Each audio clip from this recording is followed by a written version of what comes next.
நேற்று வீடியோவில் சொன்ன மாதிரி ஹெல்த் கொஞ்சம் கான்சன்ட்ரேட் பண்ணலாம் அப்படின்னு சொல்லிட்டு கொஞ்சம் ஹெல்த்தியான பொருளாக வாங்கிட்டு வந்திருந்தது வந்துட்டு அதை வந்து எடுத்துக்க ஆரம்பிச்சாச்சு. ஸோ இன்னைக்கு காலையிலே பார்த்தீங்கன்னா கருப்பு உளுந்தில் வந்து கஞ்சி செஞ்சு சாப்பிட்டோம். இட்லி செய்கிறதுக்கு பார்த்தீங்கன்னா ஊற வைக்கிறதுக்காக இந்த கவுனி அரிசி வந்து இன்றைக்கி ஊற வச்சுருக்கேன். இதுக்கு மாவு ரேஷியோ பார்த்தீங்கன்னா 3 கப் கவுனி அரிசிக்கு 1 கப் அளவுக்கு உளுந்து ஊற வச்சுருக்கேன்.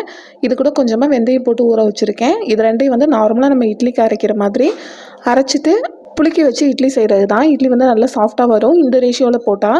கருப்பு கவுனி அரிசி நம்ம கஞ்சி வைக்கிறதும் சரி, சாதம் வடிக்கிறது எப்படி பண்ணுறதுனாலும் அந்த அரிசி பார்த்திங்கன்னா 8 மணி நேரம் ஊறினா மட்டும்தான் வேக ஆரம்பிக்கும். ஸோ 8 மணி நேரம் கண்டிப்பாக ஊற வைக்கணும்.